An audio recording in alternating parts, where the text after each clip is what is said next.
नमस्कार. सरकारी कर्मचारी या यूट्यूब चॅनलमध्ये आपलं खूप खूप स्वागत आहे. राज्य सरकारी कर्मचाऱ्यांना सुधारित वेतन, आश्वासित प्रगती योजना लागू करण्याबाबत शासन निर्णय निर्गमित. चला तर याबाबतची सविस्तर माहिती पुढील प्रमाणे पाहूया. तत्पूर्वी चॅनलला सबस्क्राईब केलं नसेल तर चॅनलला सबस्क्राईब करायला विसरू नका.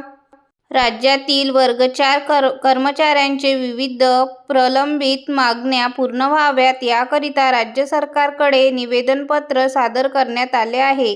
एक किमान वेतन. केंद्र सरकारने 7व्या वेतन आयोगानुसार किमान वेतन 18,000 रुपये इतके निश्चित केले आहे. परंतु राज्य सरकारने 7व्या वेतन आयोगानुसार किमान वेतन 15,000 रुपये इतके निश्चित केले आहे. याचा सर्वात मोठा आर्थिक तोटा राज्यातील वर्ग 4 कर्मचाऱ्यांना होत आहे.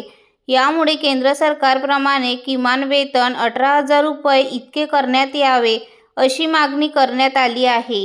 2. आश्वासित प्रगती योजना. राज्य कर्मचाऱ्यांना पदोन्नतीच्या संधी लवकर उपलब्ध होत नाही किंवा ज्यांना पदोन्नतीच्या संधी उपलब्ध नाहीत अशा पदांना राज्य सरकारने आश्वासित प्रगती योजना सेवेच्या 10, 20, 30 वर्षांनंतर वरिष्ठ पदाची वेतनश्रेणी लागू करण्याचे निर्देश आहेत. परंतु सदर आश्वासित प्रगती योजना लागू होण्यासाठी बराच विलंब होत असतो. यामुळे सदर आश्वासित प्रगती योजनेचे प्रकरण तात्काळ निकाली लागावेत अशी मागणी करण्यात आली आहे. 3. लाडपागे समिती वारसा हक्क. सफाई कर्मचारी पदावर काम करणाऱ्या सर्व जाती प्रवर्गाच्या सफाई कामगारांना लाडपागे समितीच्या वारसा हक्क योजनेचा लाभ लागू करण्याची मागणी करण्यात आली आहे.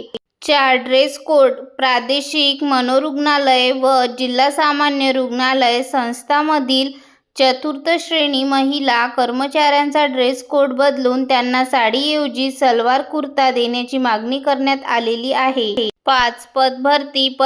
2023च्या प्रतीक्षा यादीतील उमेदवारांना रिक्त जागेवर सेवेत रुजू करून घेण्याची मागणी करण्यात आली आहे. इत्यादी मागणीसाठी राज्य सरकारी गट ड चतुर्थ श्रेणी कर्मचारी मध्यवर्ती महासंघ महाराष्ट्र राज्य यांच्यामार्फत सदर निवेदनपत्र राज्य सरकारला सादर केले आहेत. धन्यवाद.